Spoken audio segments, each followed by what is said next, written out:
I declare the meeting is open for those who are seated in the gallery or who are joining us online. The committee meeting will be recorded and broadcast throughout Parliament buildings and online. And just to remind anyone in the public gallery, just to ensure that you have your mobile phones on silent, please. And again, just that you can connect to the Assembly Wi-Fi and the password details are available.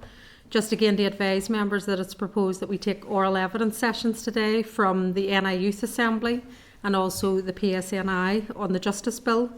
And these will both be recorded by Hansard if members are in agreement. Is that agreed? Okay, thank you.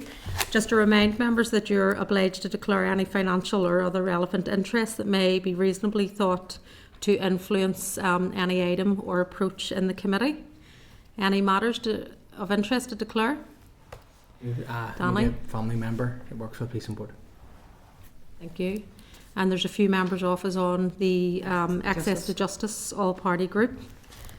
So we'll note that as well. Okay, thank you. We just received apologies that we have from the Chair, who sends her apologies she couldn't be here today, Joanne Bunting, and just wish her well over the next couple of days. And just to remind that we have two members who are attending virtually. So we have Doug Beattie and we have also Justin McNulty who are online as well. We're moving on to agenda item 2, which is the draft minutes. And again, just the minutes of the meeting that was held on Thursday the 3rd of April. Pages 5 to 14 of your meeting pack. And just to ask members if you're content that these are a true reflection. And if so, if you can indicate that you are content with the minutes. Members agreed? Okay, thank you. I'll get those signed.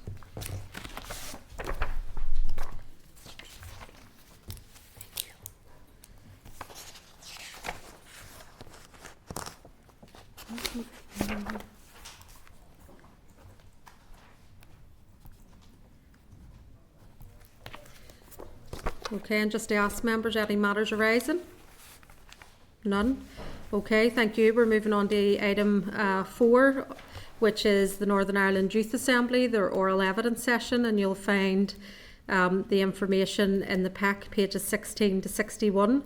And again, just to advise that we have our members in front of us from the Assembly is are very welcome to the Justice Committee, and just to say on behalf of members, we really appreciate just coming along and just taking time out of your busy schedules. And we're really looking forward to this engagement. And we will be nice with you all. So fair play to you for coming along. And I just want to welcome Kieran, James, Matthew, Cara and Brooke as well. You are very welcome. And also Claire, who I know is sitting in also. And you can also contribute, Claire, if you want to. So again, just to welcome you all and thanks for attending just to discuss these items. So I'm just going to throw it over to yourselves, whoever wants to kind of open up. And give an introduction, and then we'll come back at the end just with any questions, and each of the members will introduce themselves to you as well. So over to yourselves. Who wants to start? Thank you to the Chair, Deputy Chair and members of the Justice Committee for inviting us along today to give evidence on the Justice Bill 2024. I would like to begin our statement with a brief background to the Youth Assembly.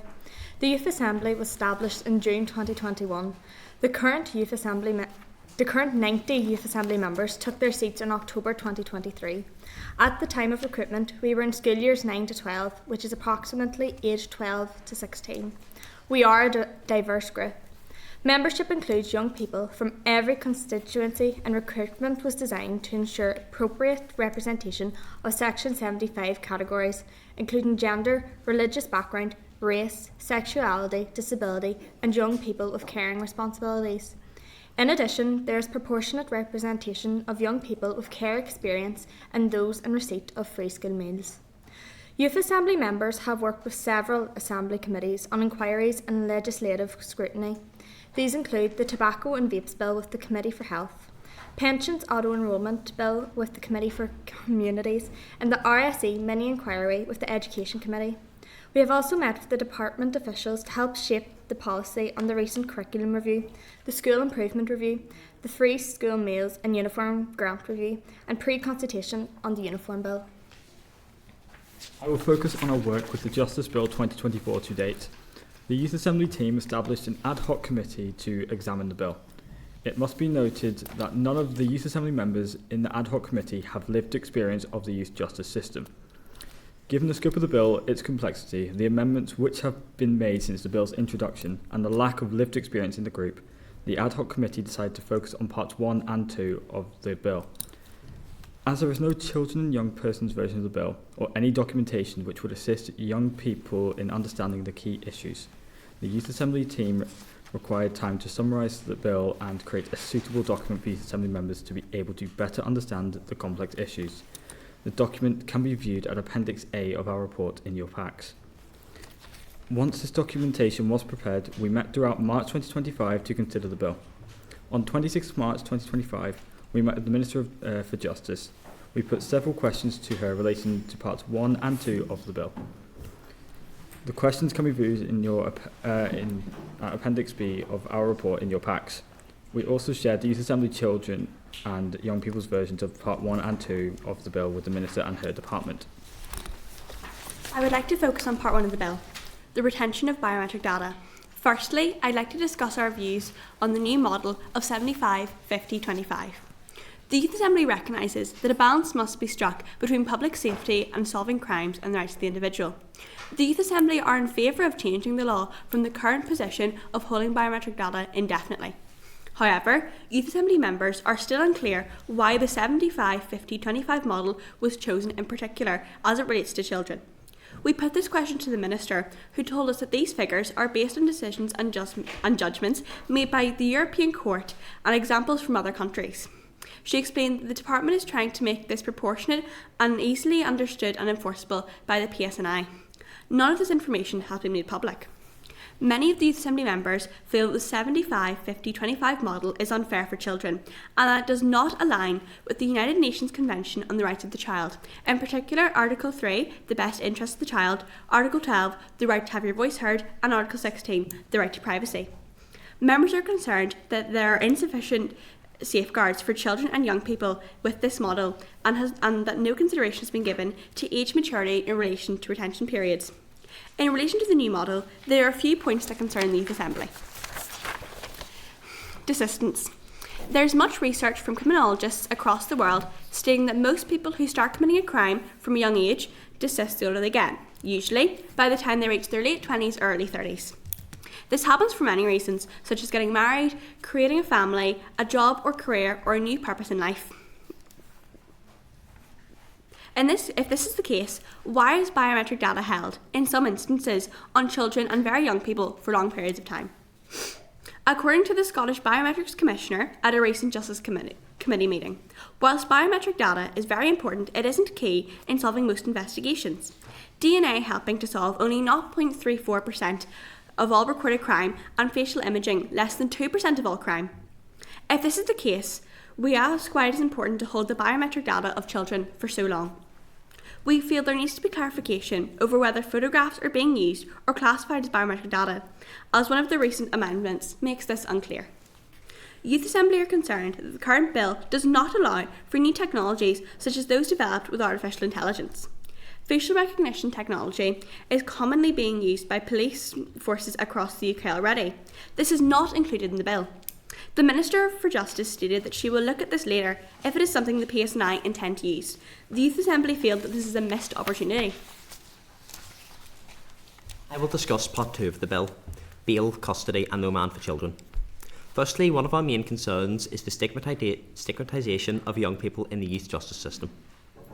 Secondly, members are concerned about the disproportionate numbers of vulnerable children, care experienced children and children from ethnic minorities who are in the youth justice system.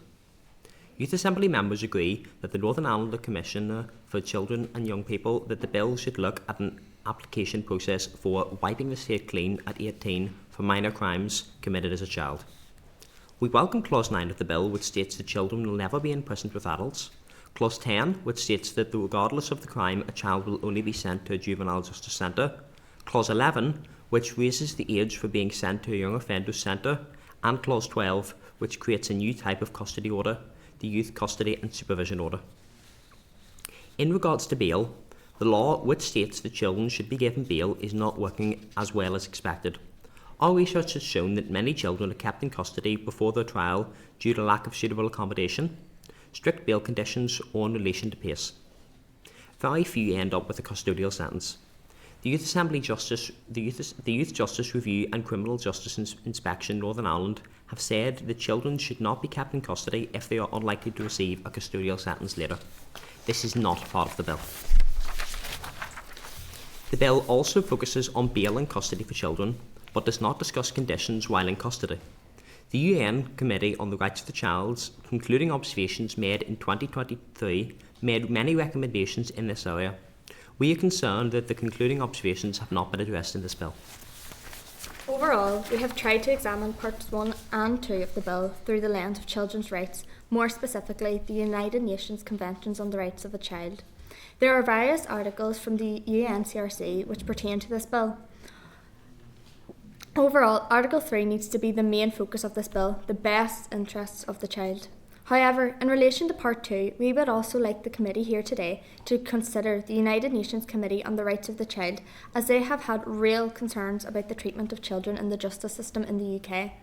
In their 2023 report, they have highlighted the following. The low minimum ages of criminal responsibility, set at 10 or 12 years of age, throughout all jurisdictions of the state party and the state party's position that children aged 10 can differentiate between bad behaviour and serious wrongdoing. That children who are 16 and 17 years of age are not always treated as children in the justice system. That children can be remanded into police custody, sometimes staying overnight in prison cells. The continued use of solitary confinement for children and segregation and isolation in child detention facilities, and that legislation allows for life imprisonment for children. The overrepresentation of children belonging to ethnic minority groups in detention. The large number of cases of violence, including sexual abuse, committed by staff against children in the child justice system, and the findings of the independent inquiry into child sexual abuse that such complaints are rarely investigated. Finally, there are also a few other areas we would like to highlight today. The bill is quite large and rather complex in parts. Therefore, the Youth Assembly created their own children and young persons version, and there was no summary or explainer on the Department of Justice website. We would recommend that all legislation regarding young people must be explained to them in a way they can understand. We feel the Department of Justice should explain which reports and public consultations help shape the changes made in the clauses of the bill. We believe this will help young people understand how decisions were made. Young people from all backgrounds, but especially those who live with experience in the youth justice system, must have their voices heard on this bill. The Minister told us that the Department has worked with children from NICI, Children's Law Centre and young people in the youth justice system. The Youth Assembly would like to have been able to consider these views, but we will find no records. The Youth Assembly urges the committee to ensure they hear the views of such young people when examining this bill. We are happy for the summary created by the Youth Assembly to assist these groups, as we want as many young people as possible to have their say, and we understand other groups have found the bill difficult to understand. It's unclear if a child rights impact assessment has been carried out in the development of this bill.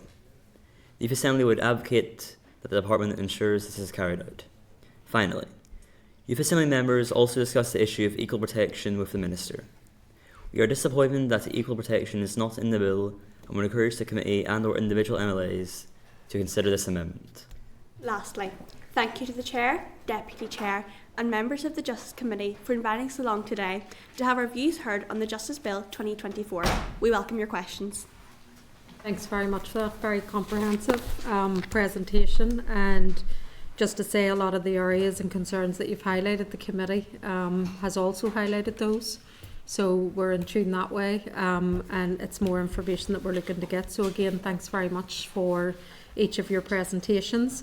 I'm now going to open it up to members just to ask some questions or make comments. So I know Ciara was initially looking in just on bail and custody arrangements, so thank you very much. They're really comprehensive. I'm sure it might have been a bit daunting, but he's done an excellent job. First of all, I would like to commend obviously the work of the Youth Assembly and particularly the document. Thought it was really, really comprehensive. It was even easier for ourselves to comprehend if we had that first before we started to read the detail of the bill. And I would very much welcome, and all the youth have advocated for it, where any legislation that's going to impact on kids and young people, it should be more user friendly. So very much supportive of your call for that. I know other members are going to focus on other areas. Just the one area that I maybe want to focus in on is around the bail and accommodation. And you very much are quite clear in your emphasis around a child rights approach. That needs to be the lens in relation to looking at that. I was just thinking, just from yourselves, with regards to the legislation, how would the likes of yourselves, Youth Assembly, propose a more right-based kind of model for children in custody? And I'm conscious, obviously, yourselves have never experienced it, or members, and you would love to have actually, prior to doing your review, seen what current research was done with young people, but just yourselves across the bill regarding a more right-based approach. What's kind of other key areas, particularly around the bail and custody? Because I'm conscious of, and what we're trying to ensure is people aware of their rights first and foremost in a process regarding bail and custody. And if there's any suggestions around that, how that could be improved or could be more informed and educated. Well, in terms of to do with the bail and custody, one thing that we had spoken about was that obviously that being detained or that being arrested and put in a prison cell obviously would be a last resort, and just the wording about that, just that would be changed. I think we had also spoken about that when you are arrested, that your certain human rights should be read as well. That's something that we had. Yes, in terms of the actual children's rights. Yes, children's rights. Yes, UNCRC, that potentially that obviously that you're read your rights when you're arrested or detained, but that you would also just be read certain human rights as well, in terms of to do with the legal process as well. So that's something that we discussed. I don't know if anyone else has any thoughts on that. Well, that's fine, and it's something we do have the PSNI coming in after yourself, and it's a key question they would like to ask as well. You know, how informed is young people when they are brought into the PSNI station, and what information are they made aware of, and are they fully informed of their rights and gone through the process? So just thank you for highlighting that. Just one other area, like I think we're all concerned about, and you would have recognised the fact that obviously children being detained in custody should be kind of the last resort, and I think we're all in agreement with that. But there is an issue regarding suitable accommodation, and the Minister had indicated that she doesn't intend to commence Clause 8. How concerned are you about this?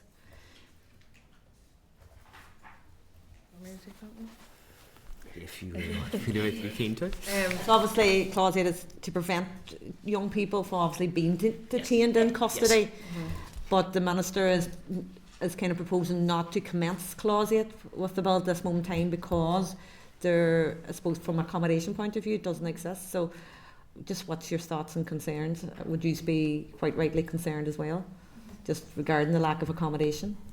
Very much so. In relation to, we know that there are limited spaces in Woodlands. I mean, I know that the separation with Hyde Bank Youth Defender Centre and stuff, we're glad for that as well, to go right up to 18.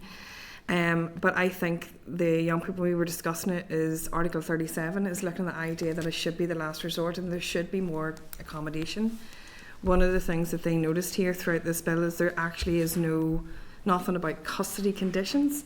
So it's really just about what's going to happen when they are arrested or detained, and the bail conditions. But there's nothing actually about the actual, conditions or what the centres are like, or even developments for improving those situations or those centres, and even expanding that accommodation as such for young people. Because we know it's not necessarily about sometimes just about them being arrested and being a risk to public safety. It's also about them sometimes being a risk to themselves and the appropriate care that's needed at that time. So that's why they are very much focused on Article 3, that when you're taking the best interests of the child, that there should be more expansion into accommodation for that, and whether that's fostering or other centres being built or funding for that as such. Thanks very much, Ciara. That's you, Yeah. Connie? Yeah, thank you so much for coming in to us today. As Ciara said, the paper you put together, it was actually really helpful, And I do absolutely think that's something that all departments should be looking at. It took me quite a while to get my head around the Justice Bill. I only came onto this committee a few months ago, and it's something I've been getting up to speed on. And genuinely, if I had had that a few months ago, it would have been a massive help. So thank you so much for your work.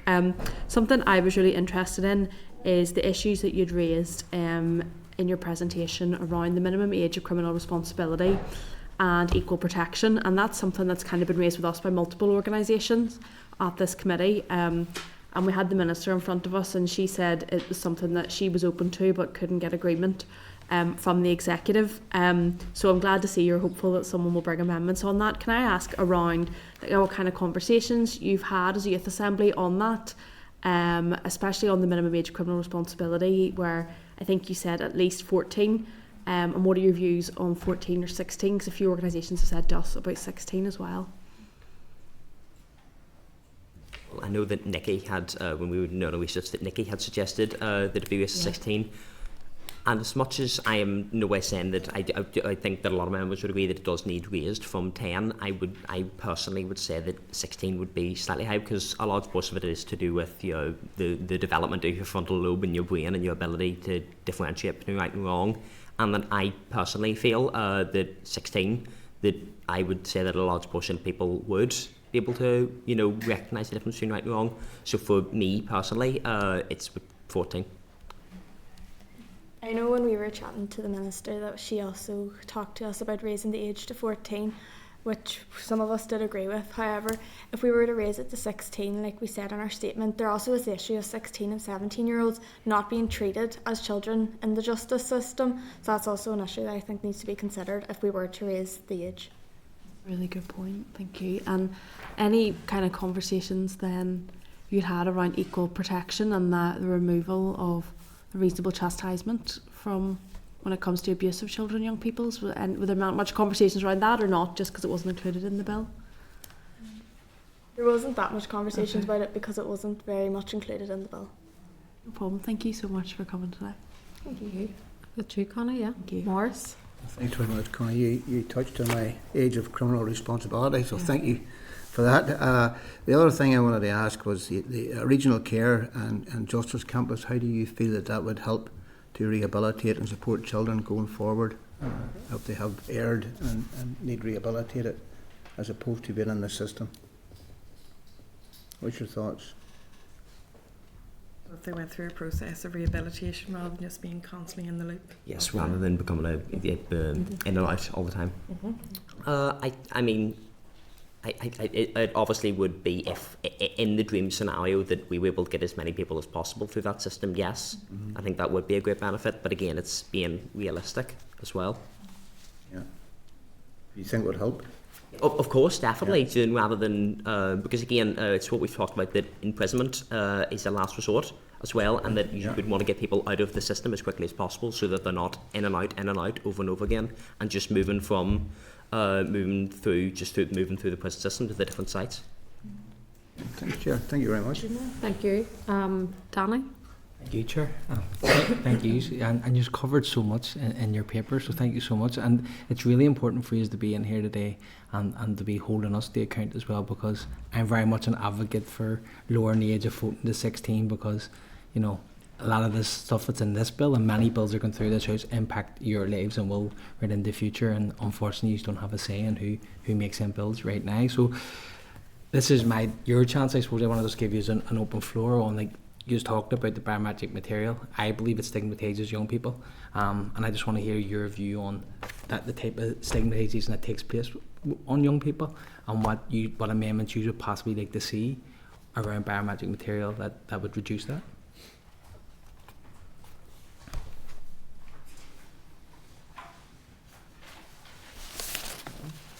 Well, speaking of biometric data, we did talk about where photographs are going to be classified as biometric data, and I don't think I can speak for everyone here, but I think most of us agree that it should be classified as biometric data. Yep. Yeah, we're almost in agreement on that one.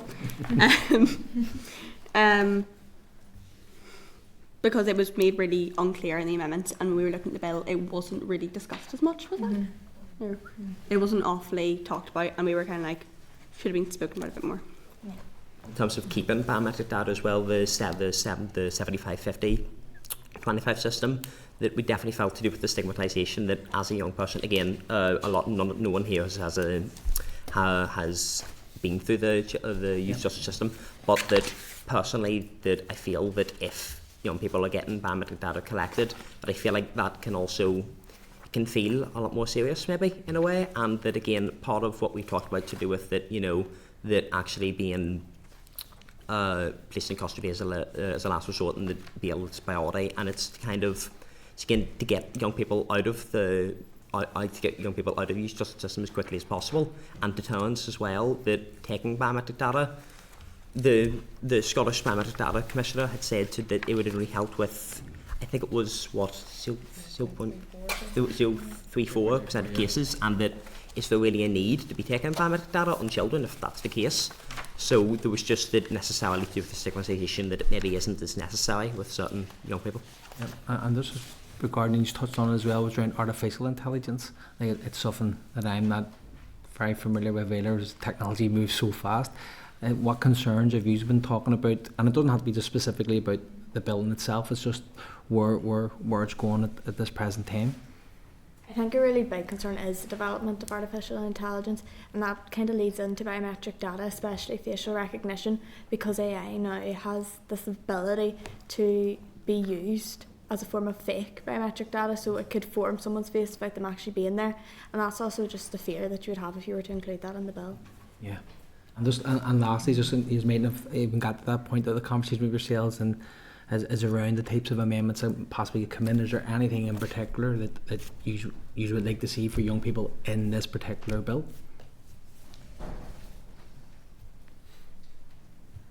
Again, one thing that we've definitely been talking about that I personally, as an individual, would be quite keen on is, again, raising the age of criminal responsibility, I think is a big thing.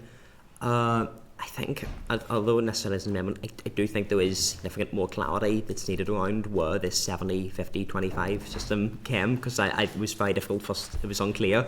Same here. Yes, and also just to, although again, isn't an amendment, but just that it'd be more clear what meetings were done, what consultations were done during COVID as well, to do with different groups, or that it was very difficult to just find out what consultation has been done in the bill so far, and that just for that to be a lot more clear. Yeah. Thank you, Chair. Thank you, Stephen. Thank you, Chair. Thank you, folks, for your presentation, both today and what you've submitted, and well done. It's always good to see young people taking such an interest. Just on your meeting with the Minister then, it was good that the Minister did engage directly with you. Do you feel that was beneficial, and did you get questions answered in terms of queries that you had? Yeah, we had quite a few questions for her, and we did get answers. Some of the questions weren't answered quite as directly as we would have liked. We get that too, don't worry. Not just us then, thankfully. But no, it was helpful that we did get to talk with her and get to ask her questions personally, face to face, rather than just having to send her like an email or something. We were grateful that she did get to meet with us, so we did get benefit out of the meeting. Good, no, that's good. And just on the minimum age issue, have you done any research, around the world, or even within Europe and so on? Obviously, there's quite a range of differences out there. I was just keen to hear if you've done any work around that, or what level. As it wasn't in the bill, we didn't focus on it loads, as though there was quite a lot, even in just stand 1 and 2 to focus on. We haven't done loads of research into it, no. Yeah, no, that's okay. I know it's quite specific, but it is a topical issue very yes, much, definitely. and I'm sure it's something that you'll keep in mind going forward. And just to know, it was touched upon about the AI thing. Were you able to raise that with the Minister in terms of, I suppose you folks probably know better than us even about how fast AI is at the minute, and how, and how much change it has already brought and how much change it can bring. So I suppose just, where do you think the focus should be in terms of the AI issue?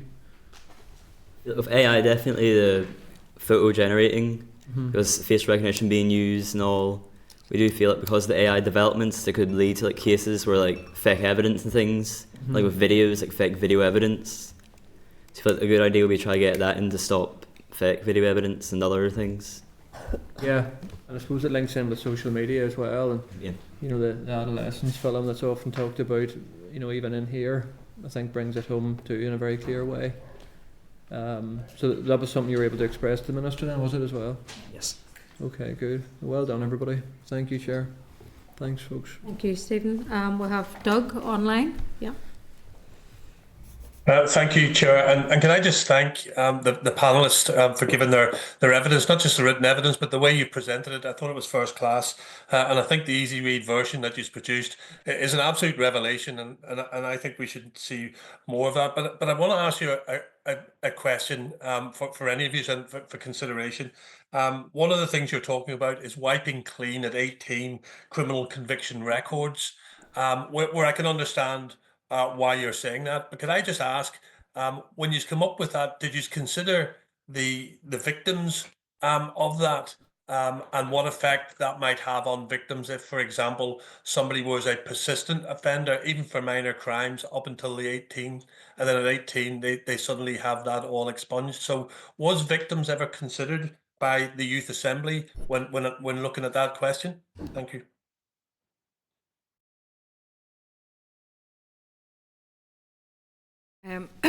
I think what they were really referring to was the Children's Commissioner's recommendation on that as well.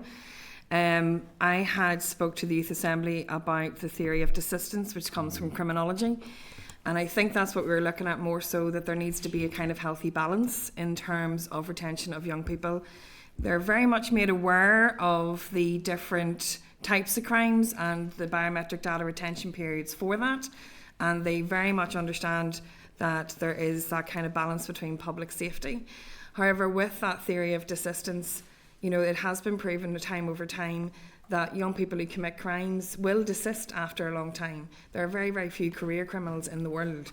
And that idea of why that happens is usually because of the reasons they stated, like getting a family, getting a job, sometimes maybe coming towards religion or a new purpose in life, or whatever the reason that may be.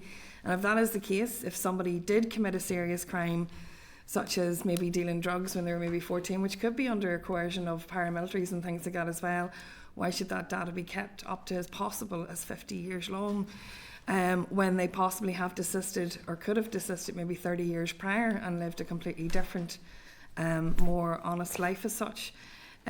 So I think that's where they were looking at. They were taking the recommendation from the Children's Commissioner about wiping the slate, but also recognising that there is balance for public safety in terms of retention of data for different crimes. So it's not necessarily that they were talking about the victims, they were more so thinking about the development of the young person, and that we don't really develop our brains until the age of 25, 26, and what impact and stigmatisation that would have on a young person's life for the rest of their years. And I think you raised a good point. I think the Assembly, the Youth Assembly, raises a really good point in regards to this, and that is that fine balance that you have to strike. You know, one day short of your 18th birthday, and you could have your criminal activities record wiped clean. 24 hours later, you don't. And this may well have an effect on Access NI applications later on in life. I guess the reason I raise it is I think that every time you consider anything like this, and it's really important for the Youth Assembly to understand that, where you consider what the question that's being asked of you in this case about children and young people in the criminal justice system, we must always make sure that we look at the other side of the coin, and that is the victims in any crime that's taken place, because they're real, and they need to be considered. Yeah, they very much operate themselves from a children's rights point of view. That's how the Youth Assembly actually operates. So they would operate under the Lundy model of youth participation. So that's how they're ever going to look at things. In terms of life experience, they're still learning. And it's not to say they're not empathetic towards victims, but in this case, their main focus was to look at this bill through the rights of young people and children. That's you, Doug, yeah, or any? Yep, thank you. We have Justin now online as well. Thanks, Chair. Brooke, Cara, Matthew, James, and Kieran. I'm immensely impressed. I'm trying to put myself in your shoes as a 15, 16, 17-year-old when I wouldn't have said boo to a fly. I'm incredibly impressed by the depth of your understanding, the thoroughness of your analysis. the clarity and confidence of your presentation, your ability to field questions that have been tabled, which are not simple questions to answer, and I'm just immensely impressed. And you have a big future ahead of you in whatever field you choose, be that in justice, which you're all very capable of doing, or be that in politics, or be it wherever you go. So well done, all of you. Tell me, did the Justice Minister underestimate you folk?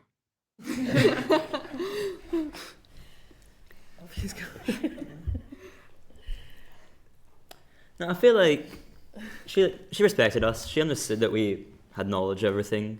So no, I do feel she did not underestimate us and did take our views into consideration. She respected you, but she maybe underestimated you a little bit. Is that what you're telling me? No, I don't think so. She understood us. She knew what we were doing. She didn't underestimate us. Okay, and tell me what's your number one concern? What's your number one issue with the issues with the queries you've raised with the Justice Minister? Which is the number one that wasn't answered satisfactorily? What's your biggest area of concern? I think they're just taking their time because there's so much to to go through. So I think just to do with the clarity on whether or not photographs are considered biometric data, I think there needs to be a lot of clarity, and even with the recent amendments, that's been even more unclear. So just to have that set in stone would be great. I feel like another thing was the 75, 50, 25 model. That was something I don't feel we also got the clearest answer on, and just more clarity on that would be nice. Also, just to add on to that, she said she would look at AI later if it was something the PSNI intended to use, so it wasn't something she was able to answer directly or looked at directly.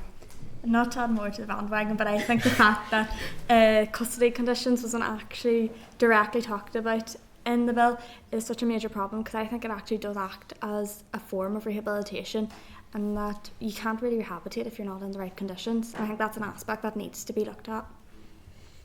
Okay, that's a huge area of concern for us as a Justice Committee, when you as a Youth Assembly have brought forward major gaps in the legislation, which is it's a massive piece of legislation, and for there to be still those big gaps, that's a huge concern.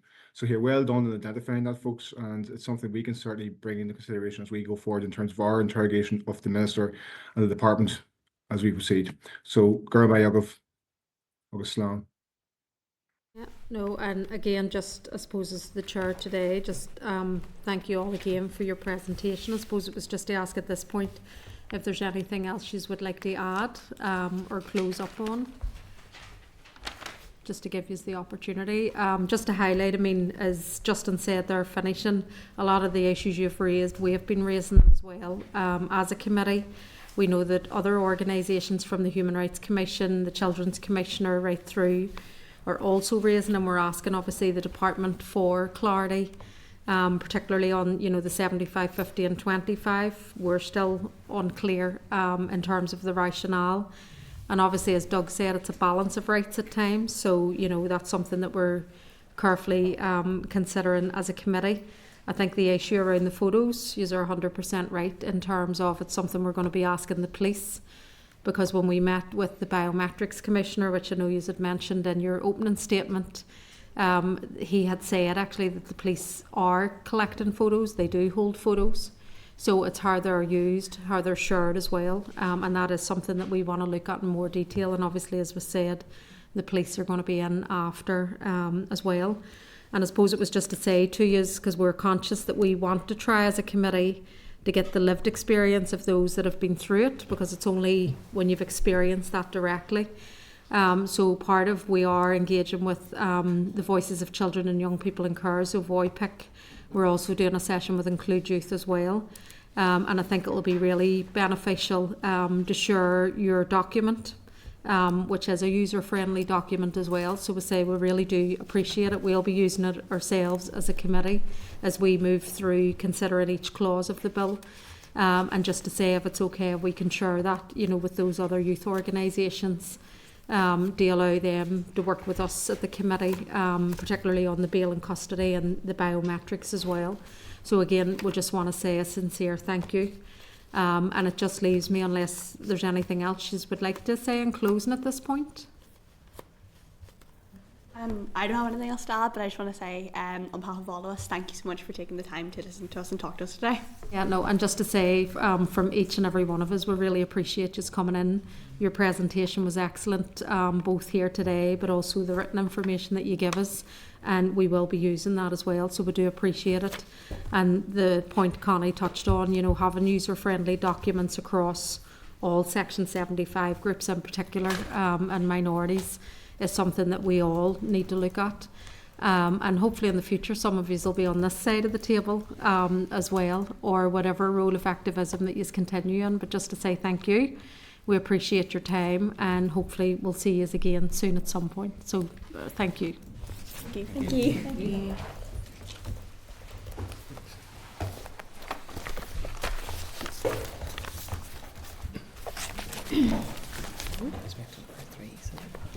Move on to the other stuff. Just remember it yourself again. Around about the 35 for no reason. A kid just be small, sticking up. Like saying if I give them the day, I'll be standing next to somebody getting out the kids. Members, we're just ahead of schedule slightly, so we're just going to move to item 6, if that's okay with people. We're just waiting on the PSNI coming, so we'll try and move on and clear some of the other papers before that. So just to item 6, which is the written papers, and obviously there's a good lot of them in the pack, so just refer you initially to page 123 to 127 for the relevant papers, which notes the informal meeting between myself, the chair of the committee, and also with the Minister of Justice on the 1st of April to discuss the potential options to make legislative provisions for a deepfake offence as part of the consideration stage of this bill. Just to remind members that this was raised at last week's committee, and we just held it off for this week just to allow you all to take considerations and to discuss it with your party. And obviously I know that the Minister is keen that if we look at this in principle, she would be keen to consult on this aspect. Obviously it was to form part of an LCM, which then wasn't being taken. Westminster said they wouldn't have time to take an LCM in terms of provisions pertaining to here. And that's why we're in the position that we're in terms of looking at amendments at consideration stage. So it's just to see members' views on a preferred option in terms of looking at what's contained within the paper. And obviously at this point it would be to agree in principle that we look at it. Obviously there's more information as a committee. We need to look at when the kind of final, you know, policy and work's done, the outcome of the consultation. And if there's as much information that we can get in advance of consideration stage, that maybe we may have time to fit in some type of oral evidence session on this area of the bill as well. So again, I'm just going to open it up to members just to see what your views are, because obviously we will need time to scrutinise and we may not have that at the consideration stage. So it's just, we will ask the department to clarify the timescales for the consultation process and the subsequent drafting of the amendments, which will inform obviously our approach to scrutiny and how much scrutiny we can do if you are minded to include it, and also to suggest to committee that we will take an oral briefing on the draft consultation before it's launched in order to ensure that members are fully informed and that you have as much of the information up front if you are minded to do that.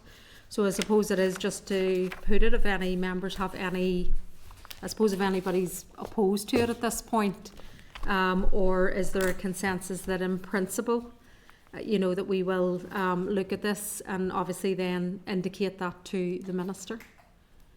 So just to get a sense, yep. I would be keen Morris. to get it included, because the pace that AAI is moving at is unrealistic to be able to say, well, we'll park it in the meantime and revisit it, because at the time we revisit it, it's gone miles ahead. I'd be keen to try and get it in anyway, to try and accommodate the Minister. Anyone else? Yeah.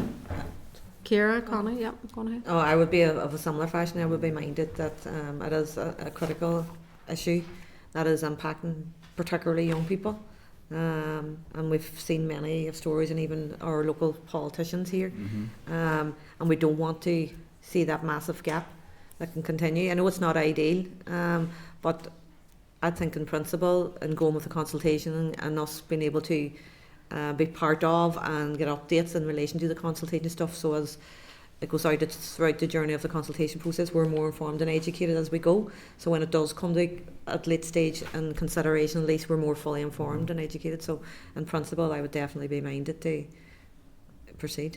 Thank you, Connie. Yeah, just to add my voice, I would agree. This is obviously a really serious issue, and we had a debate on the Assembly on this earlier in the year, and this does appear to be the most straightforward and effective way to proceed with this. So I would be on board, and I think it's important that Northern Ireland's not left as an area without any protection, especially given the rate at which AI is advancing.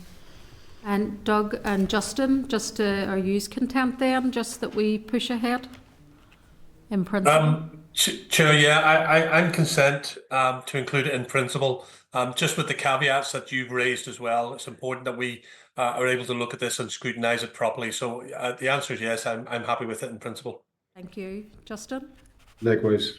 Brilliant, thank you. Well, we'll do that then. We'll highlight to the Minister that it's in principle.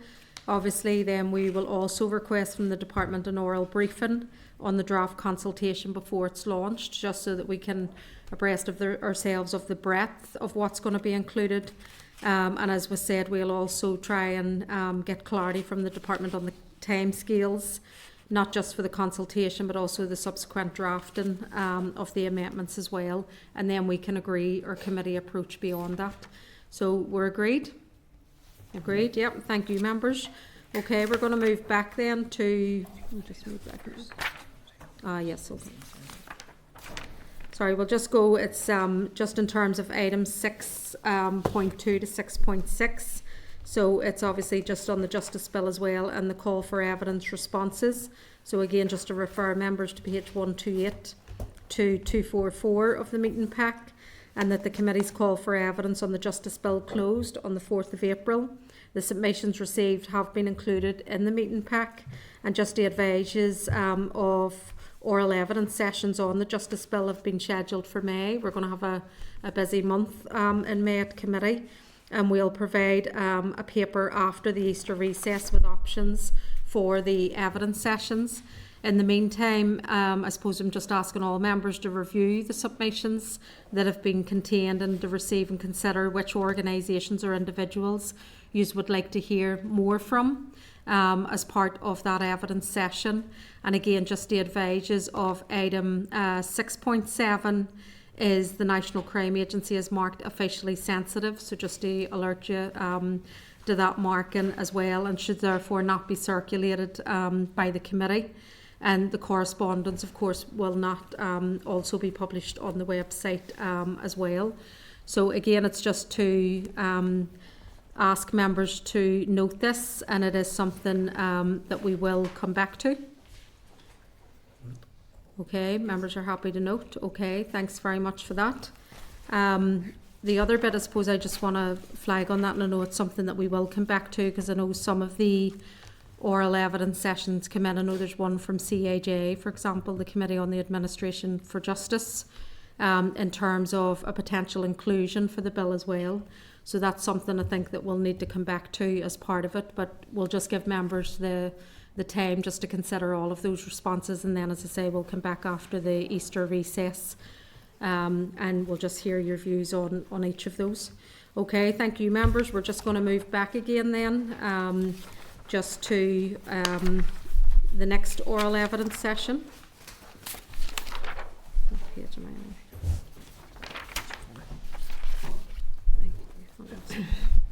Okay, and we have the PSNI in front of us today, and members will refer you just to the meeting pack, pages 62 to 120, and just to advise that we have the Assistant Chief Constable Anthony McNally, you're very welcome Anthony, and Jeff Logan, who is a grade 7 within the PSNI as well. You're very welcome to the Justice Committee.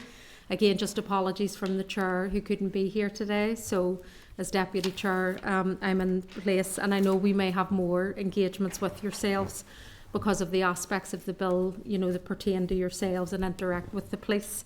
So there may be more sessions, maybe looking in more detail at certain aspects also. But again, just thanks very much for the time. Obviously, the information that you have given us in advance, it's very comprehensive, and I'm assuming will prompt a lot of questions to yourselves as well.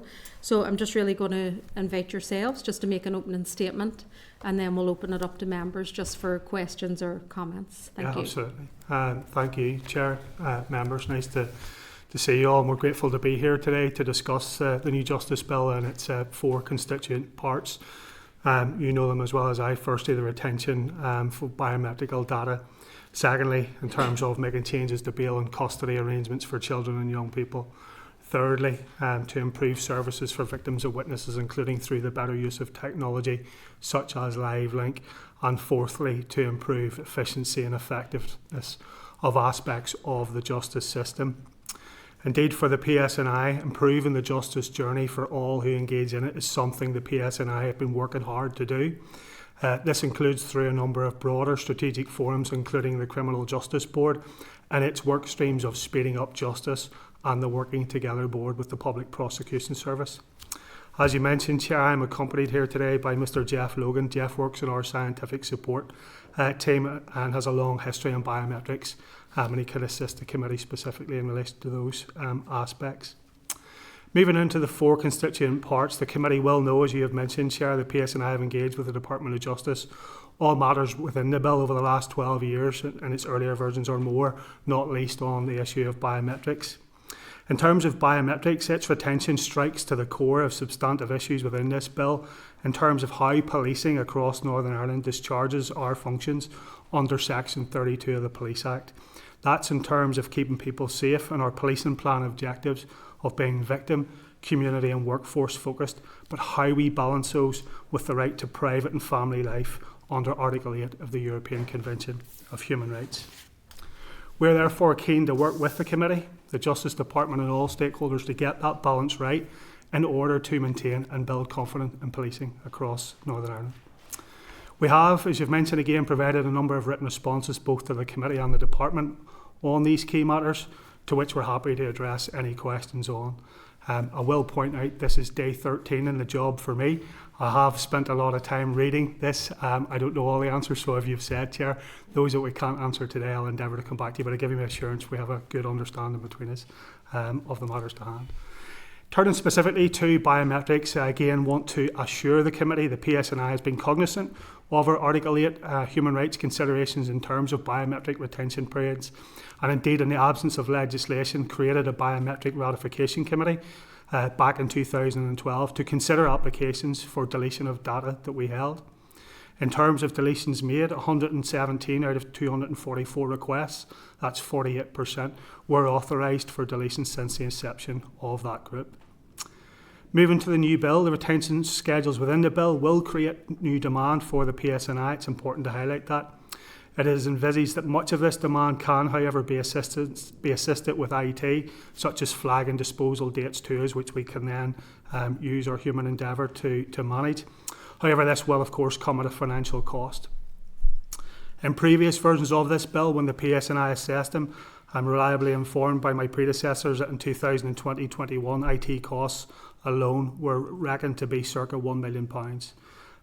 As you'll know, that was similar to costs that we absorbed when we changed our niche IT system for the Domestic Abuse Act. So those are sort of the costs that are consistent with significant legislative changes for the PSNI. But I can't give you a specific figure. Those costs may be higher now as they were 4 years ago, and we have upgraded the niche system significantly since that time. Of course, it goes without saying IT costs and their changes also require human endeavour to make those happen. And again, this will be additional demand on our organisation as we move forward with the bill.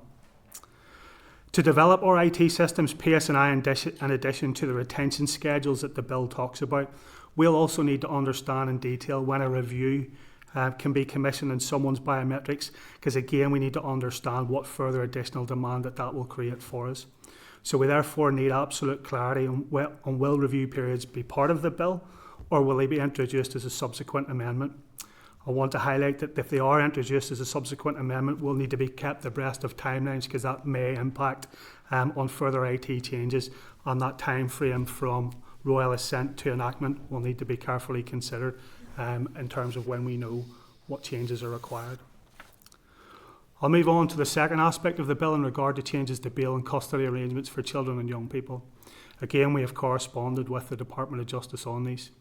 We are supportive of these changes, and we, through our own children and young persons strategy, have highlighted that it is our desire that custody is an absolute last resort for our young people across Northern Ireland. Again, in this section, there are some small matters we will need to understand in more detail, either through the legislation itself or its supporting guidance. That's such as in Clause 4, where we are asked to assess a child's maturity and ability to understand bail conditions. We will need to give guidance, support and advice to our staff or custody sergeants on how in practical terms they actually manage to do that. The changes around bail and custody arrangements will also require some amendments to IT systems and be supported by new training, as I mentioned, but they are much more straightforward than the changes required for the biometric provisions. Moving on to the third part of the bill in terms of improving services for victims and witnesses, including the better use of technology such as LiveLink, we again are supportive of these proposals. We as a service have already made great strides in recent years in terms of technology and how we use them for court processes, and this new legislation will help us develop these further. We particularly welcome the use of LiveLink for extensions of detention authorised by our superintending cadre. This is something we've been asking for a considerable number of years. At present, these can only be carried out in person, and that can therefore lead to significant travel across Northern Ireland for what is a small cohort of senior leaders. This will save them significant time and facilitate them deal with other pressing policing priorities. We also note some commentary on more sensitive matters such as a remote interview of a suspect where the suspect is in one location and the police interview is in another, but the suspect is believed to be from a vulnerable group. Clarity on how that particular aspect should be addressed and managed would be welcomed, again through either the legislation or guidance from the department.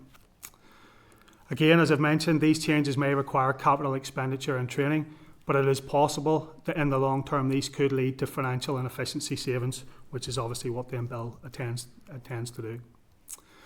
There are no substantive remarks I wish to make in regards to Part 4. Going forward, and to assure the committee, it is my intention to establish a Justice Bill implementation group to operationalise this legislation within policing. I'll work closely with the department on that and of course the committee as you desire. This group will focus on addressing the key project management areas which I see to be the IT requirements, training and guidance to our staff, the partnership impact to other criminal justice organisations and stakeholders, communication and public awareness to build confidence that the new legislation delivers what it sets out to achieve, and in identifying and addressing the cost issues to policing. In closing, Chair, I hope these opening remarks are of assistance to the committee, and both Jeff and I are now happy to take your questions. Thanks very much for that, Anthony, and Jeff, I know you can come in then with questions. I'm going to propose for members that we just take it in the chunks that you've outlined then, just to, so that we're dealing with each section then. So I'm going to throw it open first in terms of biometrics, if there's any queries or comments on the biometrics. So Danny first. Yeah, thank you, Chair. Thank you. I'm just wondering, Police Scotland now only take biometric data for people under the age of 18 for serious crimes like violent or sexual offences. This meaning that fewer young people will be stigmatised. In your opinion, would this policy be worthy of serious consideration? Well, I guess that's not really, in some ways, we will, PSNI will do whatever the legislation says in terms of if the legislation says that, you know, we take the fingerprints for all juveniles or if we don't. There already are, and I think if you go back to the Justice Bill, and even when you go, go to the Justice Bill as there at the moment, there's a very different time frame for the retention of juveniles than there would be for adults, and so there is a difference made in that. But in terms of that's an opinion, I really think that's something, I guess, that, you know, those that frame the bill would really for them to decide on, really, rather than perhaps policing. Okay, well, because it would be a massive concern that's came up with the Children's Commissioner and the Children's Law Centre. So that's why I was asking, Police Scotland have that policy in place to reduce that stigmatisation. So it's fair enough. That was the only question I wanted to really go with on okay, biometrics. Thank you, Danny. We'll have Morris next. Thank you very much, Chair, and thanks for your presentation. I just wanted to touch upon your your statement there about the cost of software and upgrading your IT to match the bill, but I want to come at it from a biometric point of view of the advances in AI and the pace of those advances. How do the PSNI hope to keep up to pace with the advances themselves, and how do you intend to use it?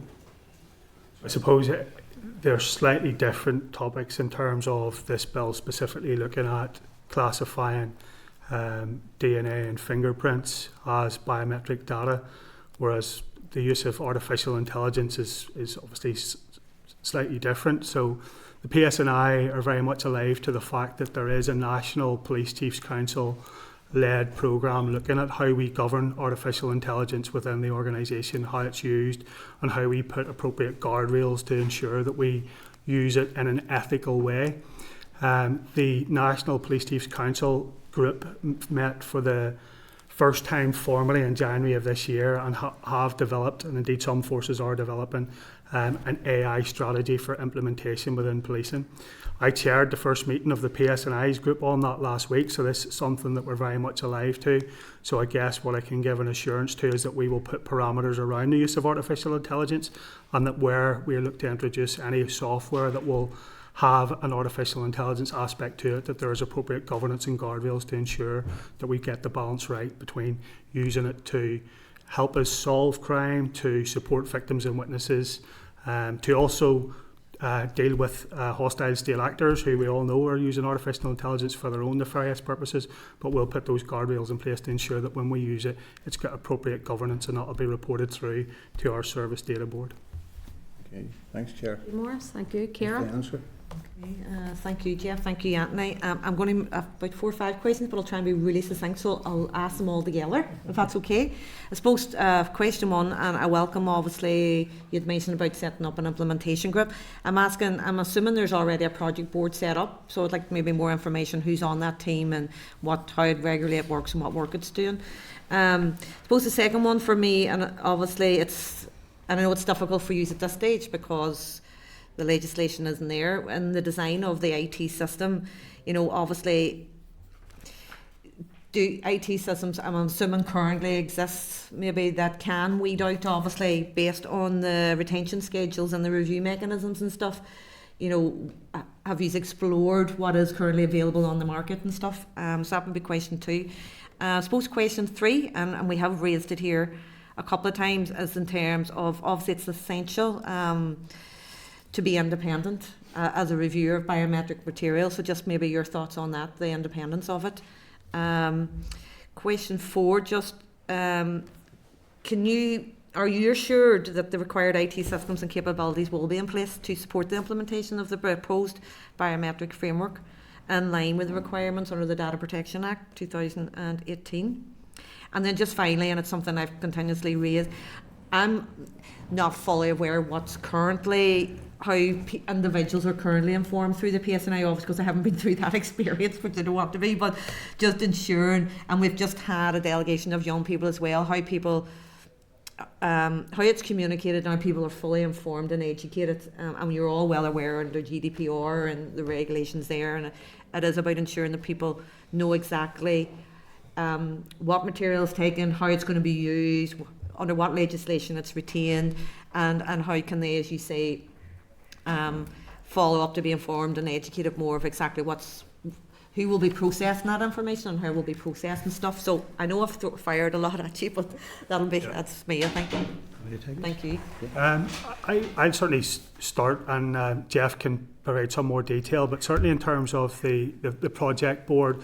So a project board in its sort of purest sense in relation to looking at the Justice Bill in its totality has not been set up, but there has been clearly significant work done on the relevant constituent parts of the bill. So for example, Jeff has been heavily engaged with the Department of Justice in relation to the biometrics aspects of it. Within my own team, within Criminal Justice Department, we have a Criminal Justice branch who look at new legislation.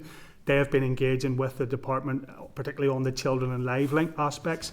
And I've read emails way back to 2020, 2021 on this, when we have been corresponding around previous iterations of the bill. So there has been lots of correspondence and lots of work done, but I guess now that we're getting to the stage where we're getting closer to Royal Assent, now is the time when we will set up that formal project board structure.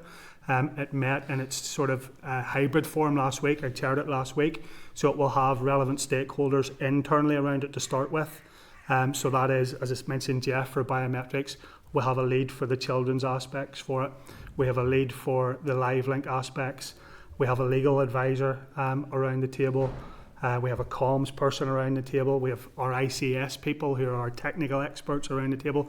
So it's basically everyone. I talked about those 5 strands that I think from a project management point of view. So if I refer you to those, there are relevant people from those areas there. So it's quite a healthy group. Initially, we'll start internally just so we understand it. But there is no doubt that when we start to get into the more technical aspects, we'll have to engage with other criminal justice organisations around information sharing and wherever there may be implications around that. So it will grow as time goes on, but I can give you an assurance that we have a suitable governance structure to make sure that we're working along now with how the committee take this forward. In terms of the second question around our IT systems, can we look at retention? Yes.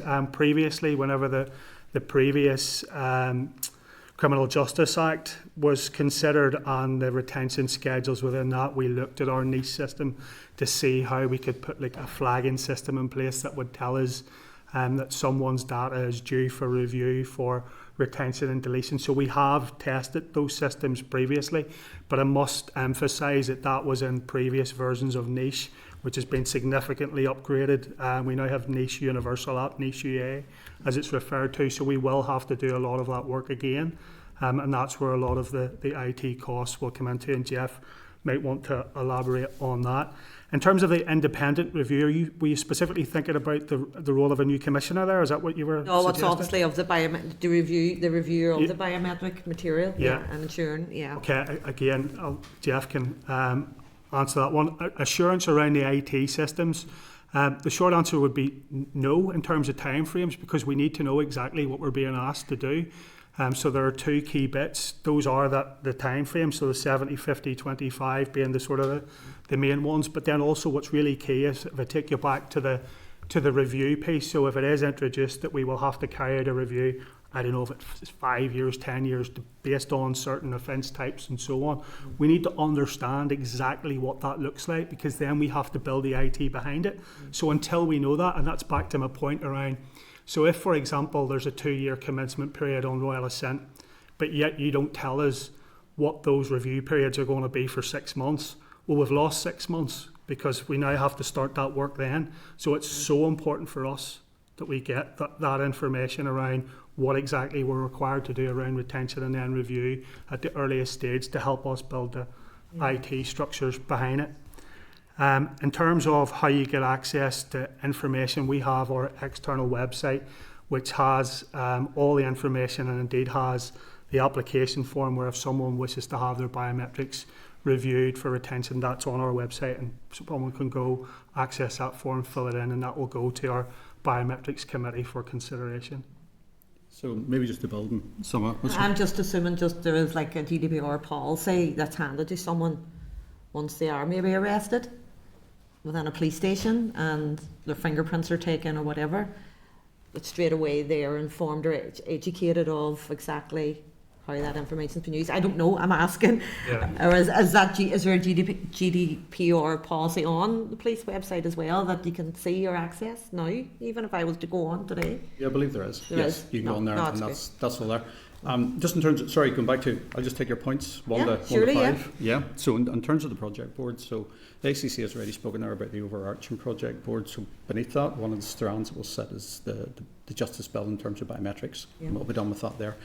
So sitting on that there will be a whole variety of people, some of which will be on the PSNI side, so it will be chaired by a Chief Superintendent, the Head of Biometrics will be there, the Head of Scientific Support, Head of the Identification Bureau, our IT people from Information Computer Services will be there because they're going to be vital in putting this into place. Folk from Finance, our Data Protection Officer will play a big part in this obviously as well, because, well, as you say later on there, we want to be sure that we're meeting all our data protection responsibilities and commitments and that there as well. Information Security Officer obviously will play a big part in this to make sure that we handle the data correctly and securely within that there. We'll be bringing in people there also from the investigative side, because at some point in time they will need to be brought into this process and how to manage suspects. And obviously from our justice and our data quality side, people from that. Now on top of that, the other group of people that we'll bring will, if you like, the externals. So that will be folk here from the Department of Justice and Forensic Science in Northern Ireland. So this is going to be a fully integrated project, if you like. We don't want anybody to be blindsided. We want to be absolutely aware if there's any changes, timescales and terms for the department, in the same way that they'll want to know if there's any changes for us. So there'll be an integrated part in this. And moving forward... Sorry, just on that, yeah. because I know there was a letter from the Justice Department saying that they're going to have a Justice Biometric Retention Project Board. Yes. That's the same board you're talking, or are you talking yes. about something additional within the PSNI?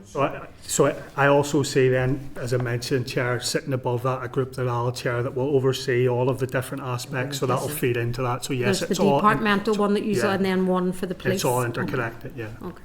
And sorry, just on that point, in terms of, because I know you mentioned the different areas that it'll cover, like legal, is there human rights people on that then to kind of balance those rights? So there will be a human rights... Okay. Thank you. Sorry, I interrupted No, you. you're fine. No, so I was just going to say there, I mean, there comes a point then later on, whenever we get into more the testing phase, and well, long before we get to the testing phase, we'll be bringing in like our CJO partners. So that'll be Northern Ireland Courts Tribunal Service, PPS, the Home Office, the other groups and people that we have to interact to get this here done. So they will be brought in whenever they're required as well. So it will be quite a big group, but we want it to be an all-encompassing group to make sure that everybody is actually aware of what's going on.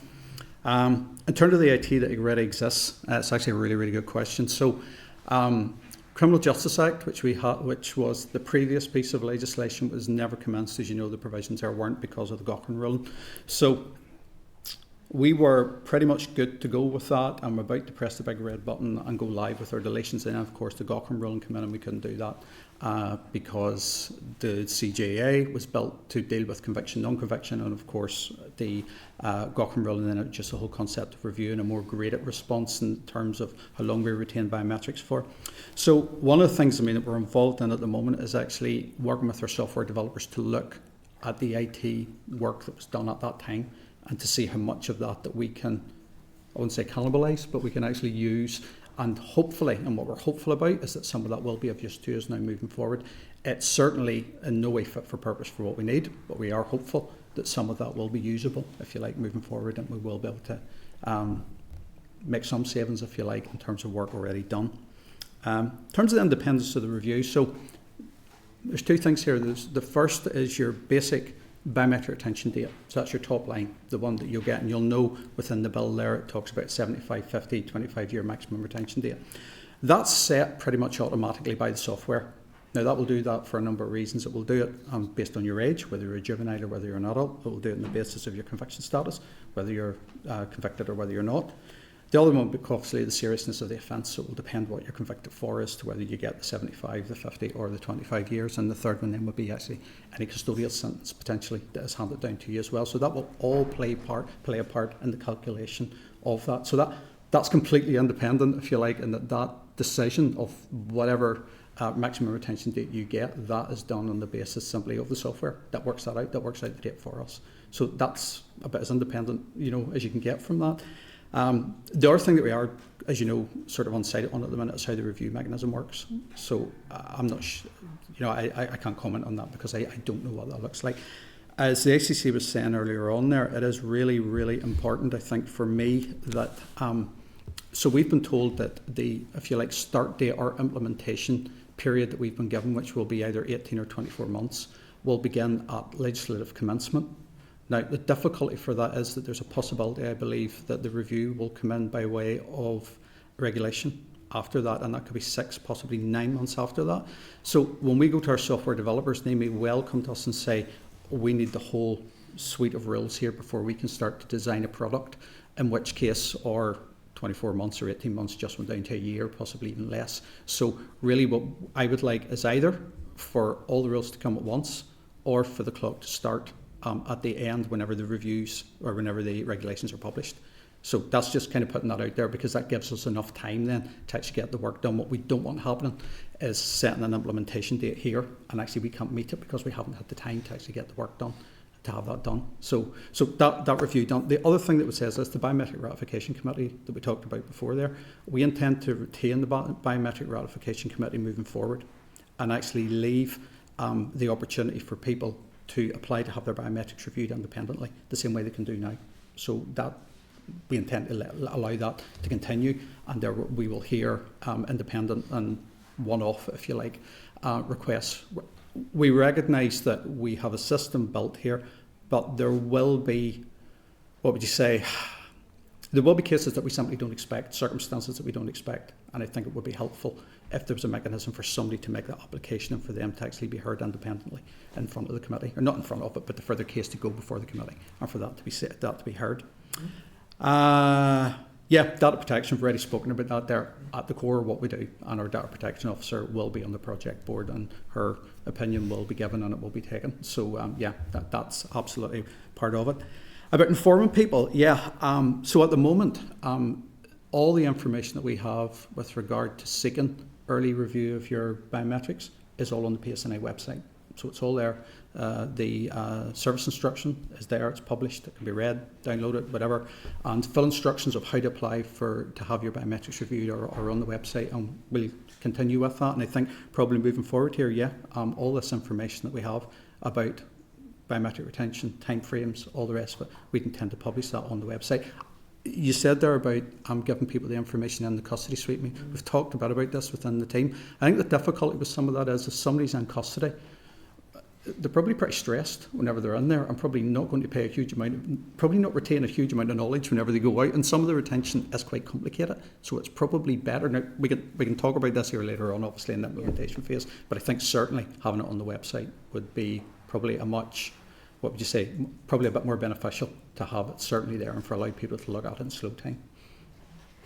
Thank you. I've just one wee final one. Yes, it's just of course. obviously with the varying retention periods, and then it's shared across different, obviously, UK databases and stuff. What's the thought process there? Because it's obviously really complicated. Yeah. And I'm just conscious of, you know, with new retention periods, and you've already shared data, and how do you withdraw that back? So I'm assuming that That's all. so this system is going to have to link to Absolutely, yes. other national databases. Which is part, as I say, of the length of time that we need to make sure our testing's right. You know, this isn't just internal PSNI testing, so we're going to have to go to a lot of other criminal justice partners, and basically we're all going to have to block out about 4 weeks, 6 weeks, whatever.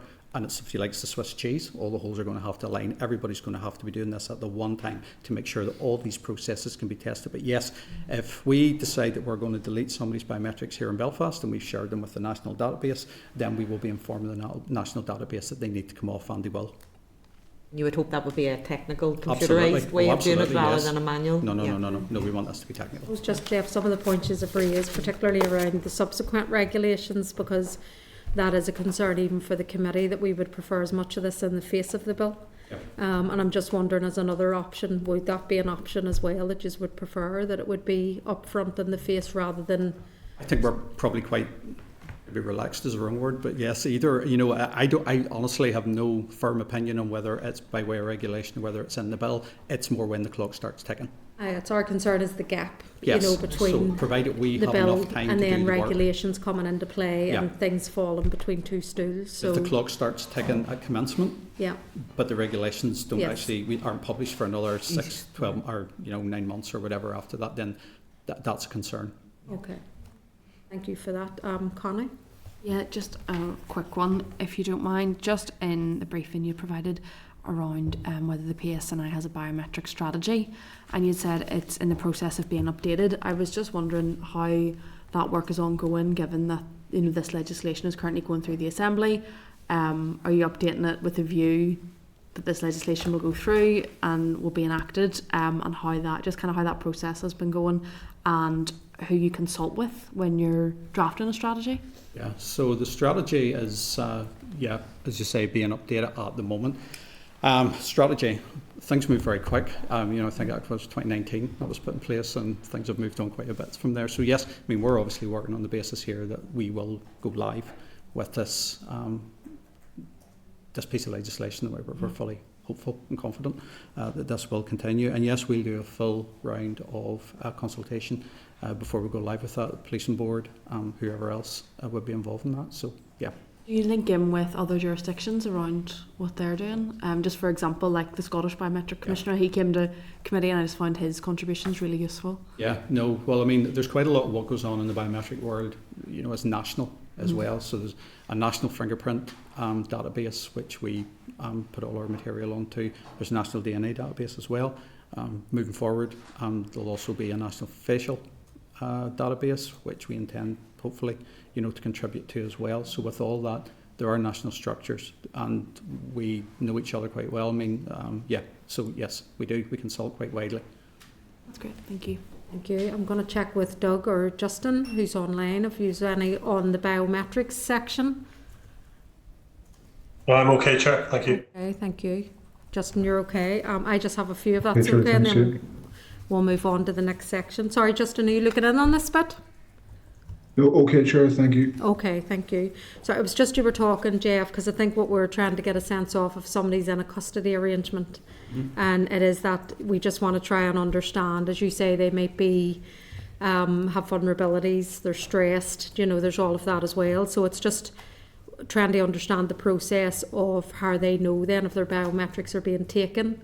At what point is it? At the initial point, is there follow up after from the police to say that we've taken it, we've retained your data, but there is the ability to ask for deletions. So it's maybe just to try and understand that process a wee bit more. And as you say, if they do get it at the initial bit of getting, their fingerprints or whatever taken, are they informed later down the line? Is that through the solicitor, or what is the kind of mechanism for that? So at the moment, we do have indefinite retention. Yeah. And we have that because we have no legislation to do otherwise, so everything's retained under PACE. So really it's moving forward here, and again that's going to be part of the project here, is looking at the like of the situations that you've talked about. What do we do in custody? So how do we inform people? How are people made aware of what their rights are here? Should they be told in custody? What's the best way of doing this? So pretty much it'll be judged, I guess, on what is the most effective, best way of getting the information out to people, and it may well be a mixture of both. Yeah, and at the moment they're told that it is indefinite, I suppose. Yes. Is there a point where they are notified of that? And the other bit was just around, obviously we had the Scottish Biometrics Commissioner in, it's about the images, which isn't within the bill at the moment. And I suppose they were just saying that the PSNI currently hold 182,000 images, which isn't referenced within the bill. And furthermore, he had said that the police here are using the images in a way that would constitute biometric data. So I suppose I just wanted to get your view on if you feel that images should be included within the bill as part of the biometric data, and also do you operate a service instruction in relation to facial matching of these images, and if so, could we get a copy of that service instruction if there is one? So it's just to get, because the thing of images is coming up. I mean, even we had the youth assembly in earlier. We had the Lovelace Institute that are looking at obviously facial recognition advances that may be going through Westminster. And we obviously want to future-proof any legislation that we're doing here as well. So it's just around the images, what do you feel that it is a gap in the bill at the moment? I mean, again, it's important whether they put it in or whether they don't, but the one thing I will say is that PSNI has made a policy decision a number of years ago that we would treat our facial images in the same way that we treat our fingerprints and our DNA. You would see them as biometric then? That's how you treat? Yes, once they're loaded onto a searchable database. Yeah. And I think the ICO were quite clear on that. They were quite content with that it's once the image is templated, I think is how they put it. So once that goes onto a searchable database, then at that point they would see that as a biometric, and we've been very clear, and we've made that clear to the policing board as well, that once that happens, then we will delete the facial images in the same way that we delete the fingerprints and the DNA. And is that covered in a service instruction then in terms of the use of images? Or Not as yet, but I'm sure moving forward, yes. That's an area that needs to be developed then? Absolutely it does, yes. But it is important to clarify, Chair, the Biometric Retention Committee, Ratification Committee, if there's a request to delete fingerprints and DNA, we will also delete the custody photograph if one exists. Yeah. So we've treated it in the same way. I was going to ask, how's the Ratification Committee made up? I'm not asking for named individuals, but is it all officers at a certain level? Who is the Ratification Committee? Okay, so the Ratification Committee, I think it was said earlier on, was set up in 2012, and it was set up really in recognition of the fact that PSNI was sitting in quite an uncomfortable position, and that we were holding all this material.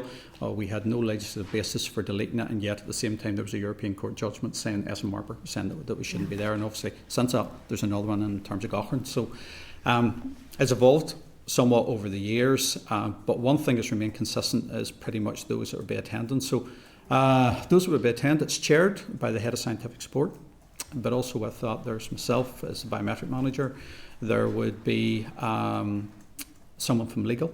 We have somebody there from our data quality department who makes sure that all the information that's brought forward to the committee is correct. We have somebody there also from we have a couple of people that will be there just to speak up should it be required. So one will be coming there from a national security point of view, and the other person will be there from a public protection point of view. So if we were going to delete, and either one of those two people had a concern, then they would voice that concern and say whether they believed that it would be safe to go ahead or there was any public risk around what we're doing. But as already been said, it's almost 50% of the people that have applied through that process have actually had their biometrics deleted. So it is quite effective. And it proves the point that they don't have a veto then in terms of those organisations, do they? Or that would be an agreement? It would be an agreement. Oh, absolutely. Yes, okay. yes. And there is an appeals process as well. So if someone's unhappy with the result, whenever it's sent out to them, they can appeal to the ACC. I know, I think that figure, I think it was 48% stark, as you say, you know, and shows the importance of the review mechanism and those regs and stuff coming forward.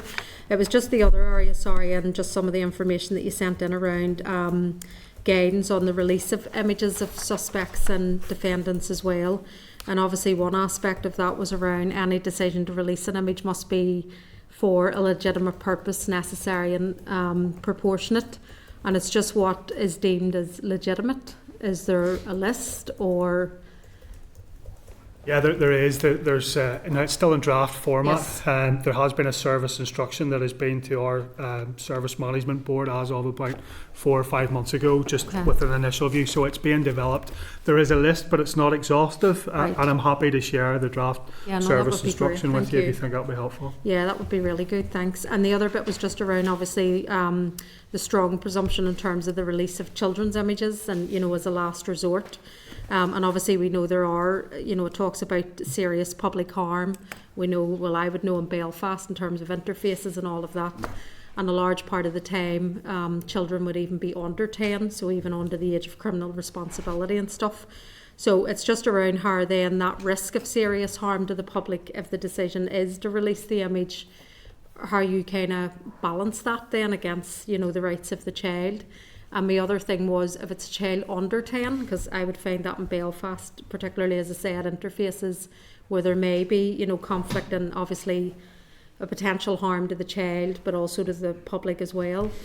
Are those images released under 10 or is it just 10 and over in terms of that age of criminal responsibility? Yeah, well, firstly, I've got in front of me here that the policy doesn't speak specifically around under 10s. It talks about persons under 18, but I mean, I would struggle myself to imagine a circumstance when we would release an image of someone under 10 because they're under the legal age of criminal responsibility.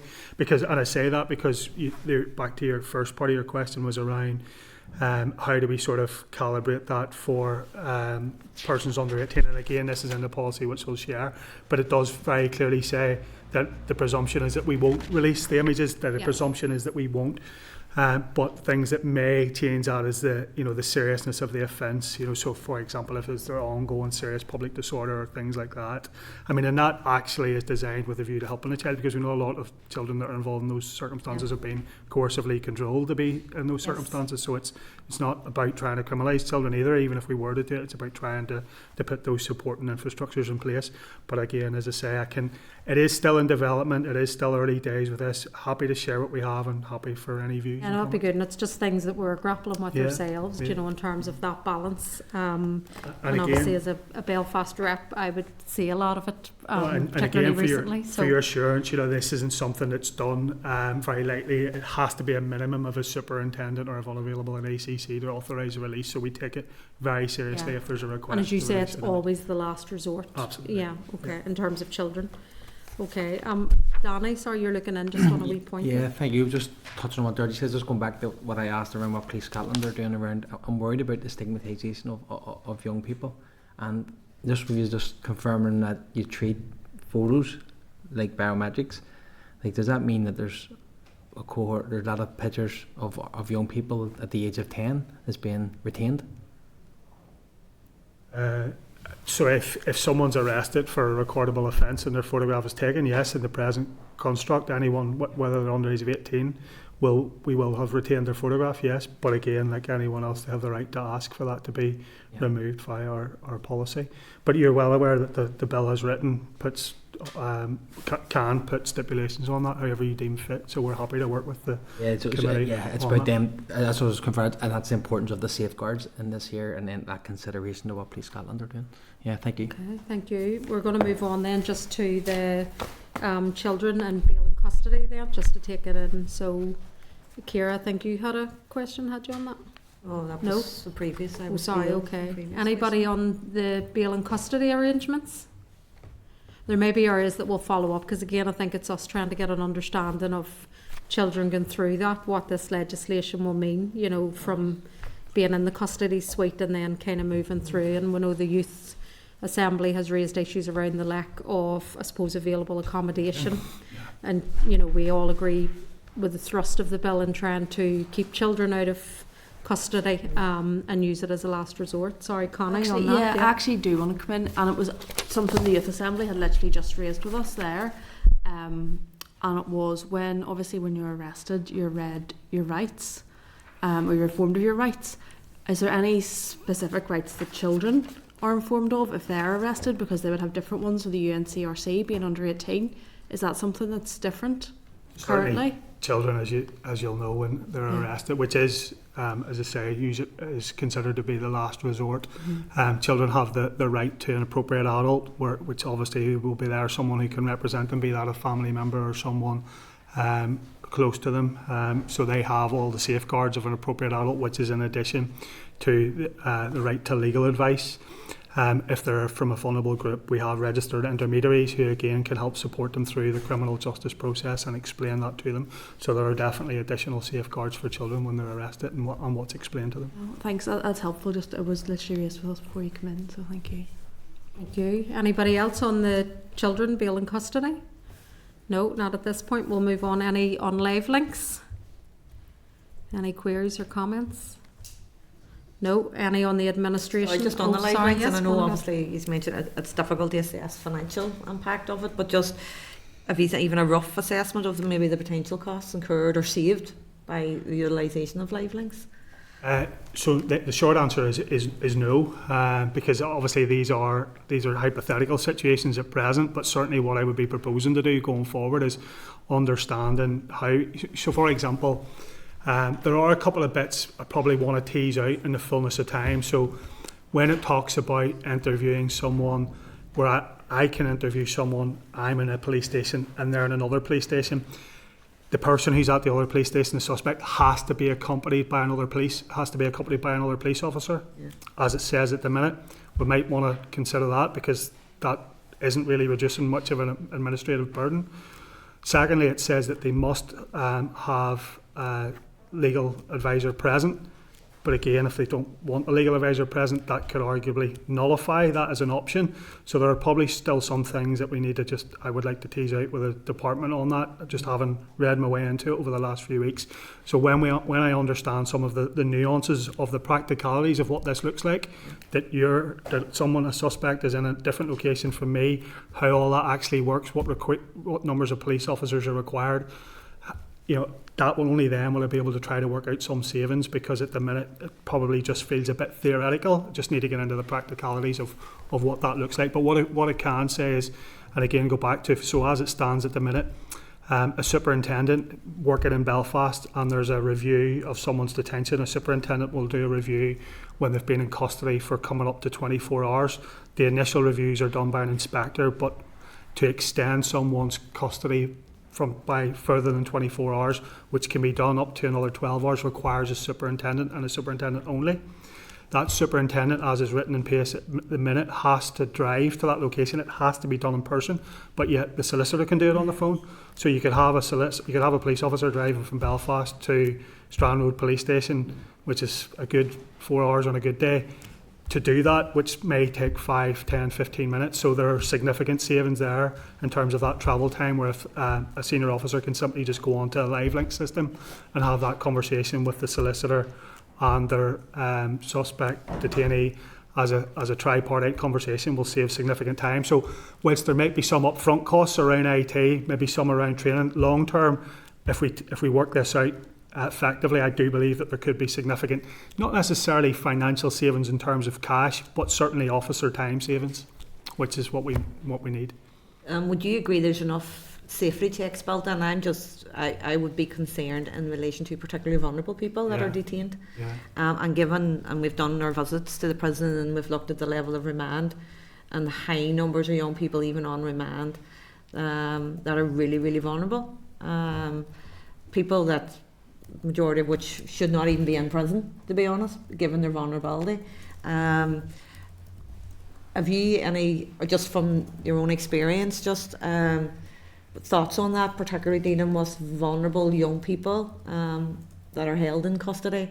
Because I do believe that personal face-to-face, etc., can make a huge difference in understanding the individual, etc., and using live links. And I know, is there enough safety checks built in, do you think? Or and I think I touched on that in my opening remarks. I think we need to get into a bit more of the detail of that as to what exactly that looks like, because I think for me it may well be, and I'm not saying we'll definitely go down this route, but for certain vulnerable groups might be excluded and that it has to be done face to face. But again, those are things I think that we'll need to get into the nitty detail of. That'd be something the implementation group, that bit around, I suppose, the training and guidance part as well, how the follow up then. No, thank you. Anything else then on the administration for justice part of the bill? I'm just moving through this in chunks, or the amendments.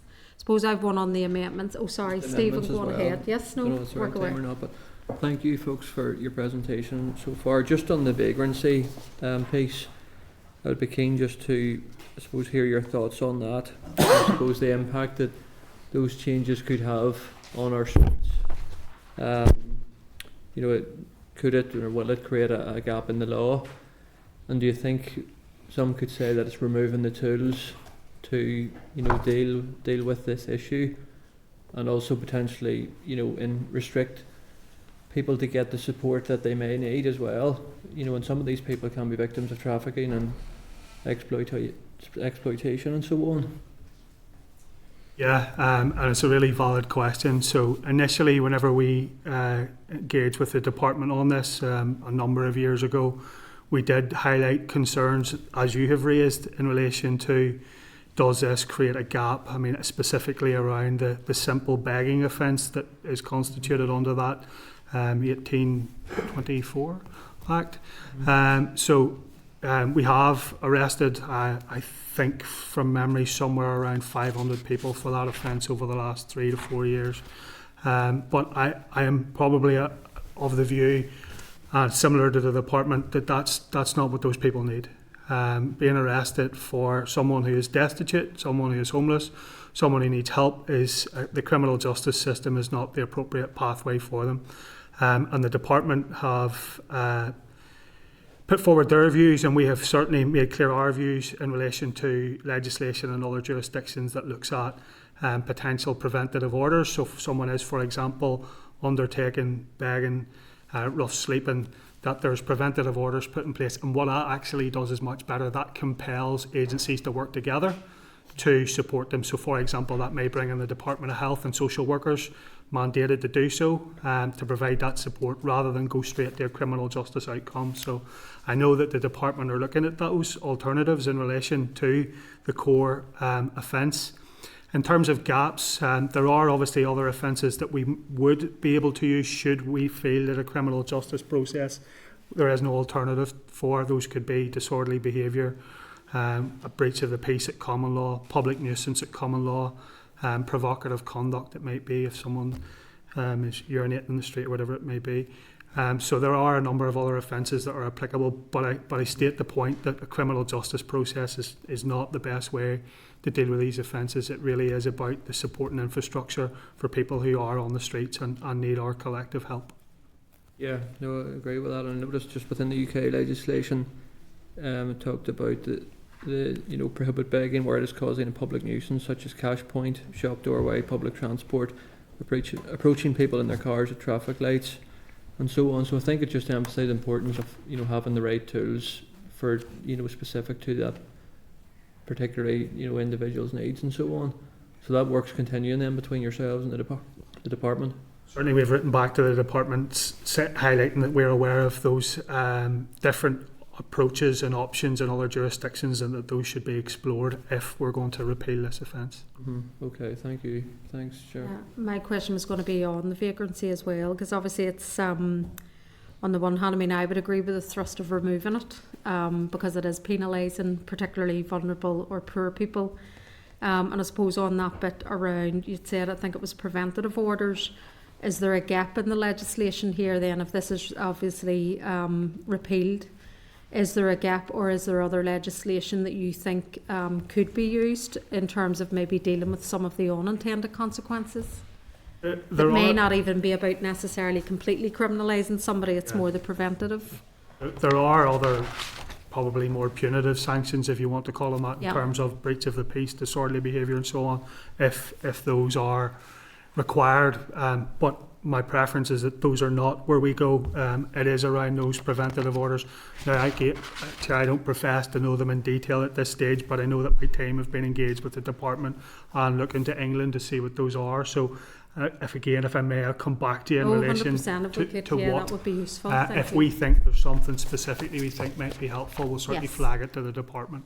And I think just one of the other concerns then around this, it's not in terms of those individuals where there's, vulnerabilities, it's more organised crime gangs potentially. And do you believe then that there's other pieces of legislation that we already have that could be used in those scenarios? Yeah, and we have reviewed that, and certainly from speaking to, not personally but through my team, speaking to colleagues and our organised crime branch and so on, it's certainly not something that we have seen in Northern Ireland. That's not to say that it can't or won't happen in the future, but certainly we would be of the view that there is suitable legislation under the organised crime infrastructure that would allow us to deal with it that way, because ultimately what you're talking about is people being preyed upon. So that legislation would be for dealing with those who are preying upon them, and that exists. Okay, no, that's brilliant. Thank you on that one. It was just one other area, sorry, it was one for you, Jeff. It was back to the biometrics, the ratification committee. It said around there's a legal advisor as part of that. Again, does that include a human rights lens in terms of the legality? Okay, it was just that. And my last one, it's probably unfair, Anthony, on you as well, because it's nothing to do with the bill, but it is one area that potentially could come up, and it's the injury of duty scheme, which currently sits with the policing board, and there's discussions around the transfer of that scheme to the police. And it's just to get your view on if you agree or content to accept that transfer on the injury of duty scheme. So I'm not sure if you would have an answer to that. I don't know the organisational position. If you could follow up on that would be useful. I'll get it from the committee to remind me. That's brilliant. We've been engaged in the department, and obviously we're going to hear the policing board after the Easter recess, so it's something I'm going to ask as well. But no, I appreciate that. Any other questions from members?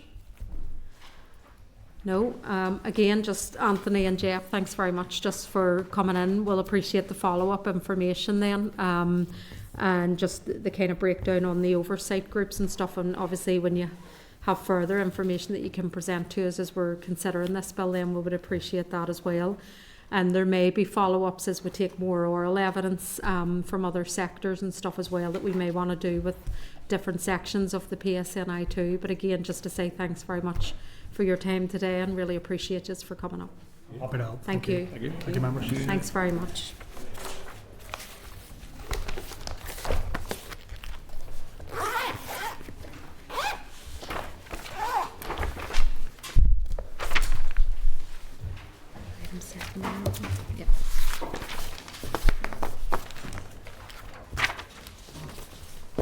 Cheers. Thank you. Members, we're moving on to item 7 now, which is the SR 2561 on the Coronavirus Act extension of provisions for live links. So just to remember, the rule to extend the provisions from the Coronavirus Act 2020 allows for courts and statutory tribunals to receive evidence wholly or in part through audio or video links until the 24th of September 2024. Obviously, you know that we're considering this in terms of a permanent extension as part of the current Justice Bill as well. Obviously, the Minister was satisfied that there remains a clear and continued need for the use of these provisions to tackle the backlog of cases. and obviously the impact of the pandemic, which is likely to take up until 2028 to clear without extra resources. So again, obviously the provisions are included, and it is something we're going to do, and it's just to ask at this point, based on the information contained, if you agree to recommend the previous rule be approved to the Assembly, and just to advise that the Examiner of Statutory Rules is not yet reported on the rule. Members may recall, however, that no previous concerns were raised regarding the technical aspects of the statutory rules of these provisions, including during an oral evidence session to committee when considering it last October. So again, it's just to see if there are any comments at this point on this, or if not, I'm going to put the question to members that the Committee for Justice considered the SR 2025-61, the Coronavirus Act 2020 extension of provisions relating to live links for court and tribunals order NI 2025, and subject to the Examiner of Statutory Rules report, recommends that it be approved by the Assembly. Are members agreed? Agreed. Okay, thank you, members. And just to let you know, the debate on the statutory rule has been provisionally scheduled for the 6th of May. Thank you. We're moving on to item 8, which is amendments to the legal aid remuneration and the Department of Justice, which is a written paper, and it's in your table pack, pages 3 to 4 for the relevant papers. Again, just to advise you, for this agenda, the item was not provided by the department in time for inclusion in the pack. The paper was emailed, however, and members would have received it on Tuesday. Just to advise that the department had intended to provide the committee with an update on the Enabling Access to Justice programme, particularly on the response to the consultation on the proposed uplift of fees for civil, family and criminal legal aid services, and on other engagements to date. The department has advised, however, that it has not received that it has now received informal representations from the Criminal Bar Association, which will need to be assessed and discussed. The update on fee proposals is therefore being delayed while the proposals by the department in terms of the response are being considered. The department have advised that it will provide a further briefing on the matter in due course. So it's just to, at this point, unless members have any comments they would like to make, it is to note the paper from the department. And again, just to remind us that we have the bar scheduled in front of us on the 1st of May, so the committee that when we come back after the Easter recess. So does anybody have any comments they'd like to make, or just note at this point? Noted. Okay, thank you. Agenda item 9, which is court fees, and it's a proposed consultation. And again, it's another written paper on pages 261 to 337. Again, just to advise you that the department is looking to launch a 12-week public consultation in the spring for changes to court fees for the period 2026 to 2029.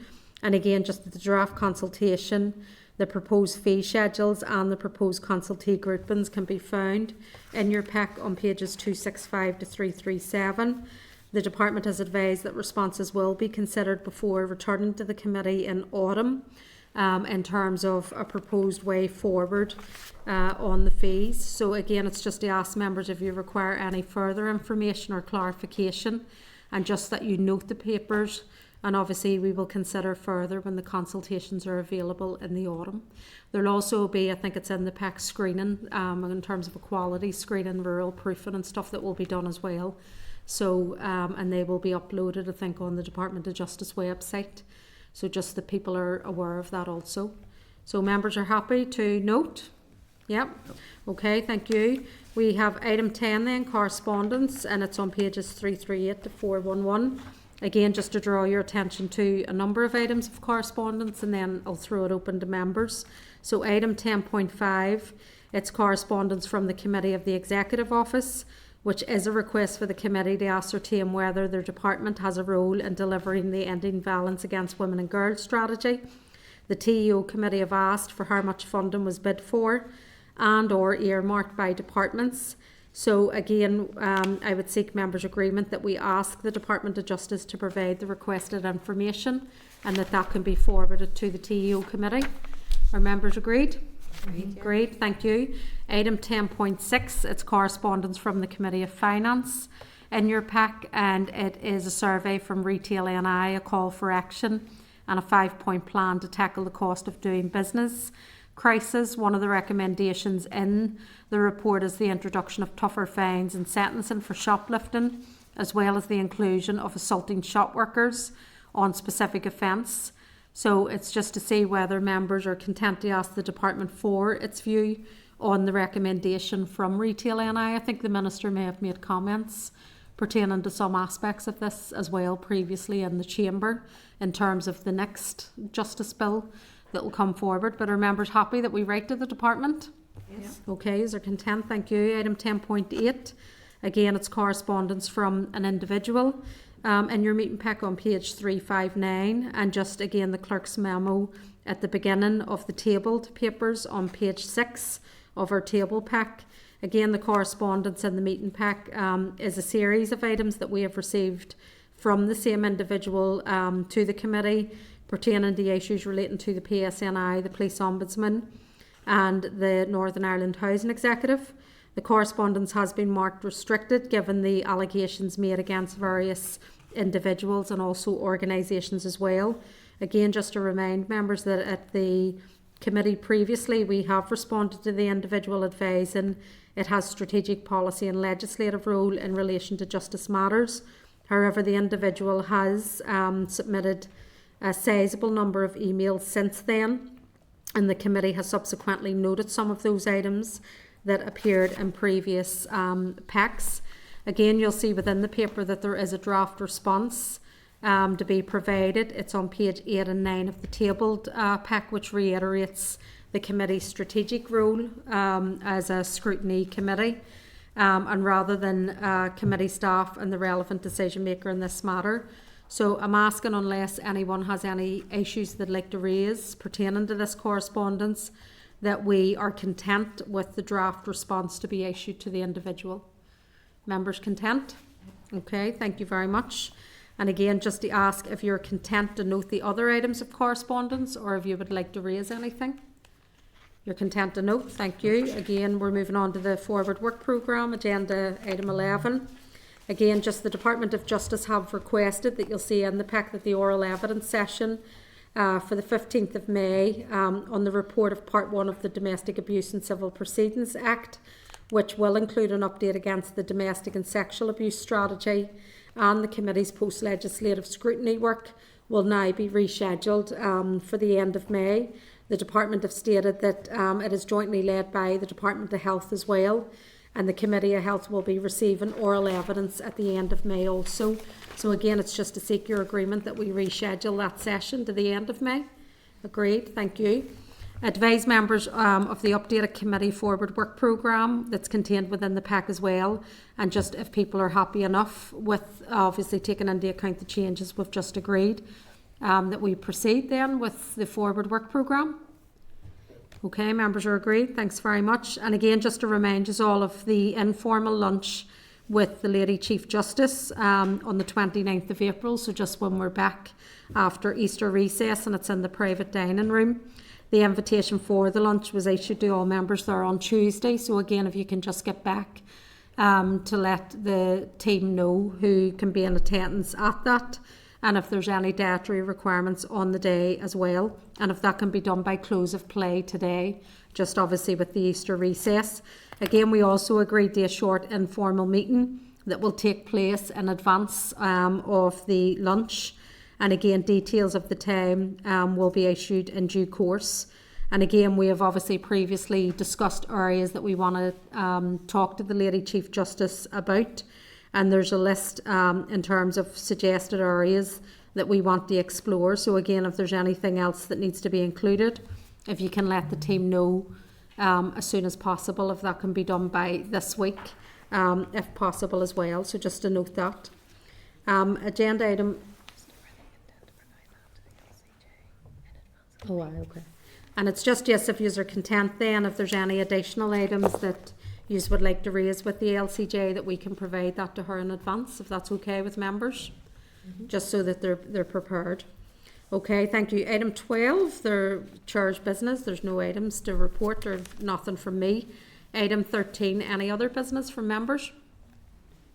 Ian Daughtry? No, okay, thanks very much. And just to advise you, the next meeting will be on Thursday the 1st of May at 2 o'clock in this room. Thanks very much everybody and happy Easter. Thank you. Committee Room 30, Sound.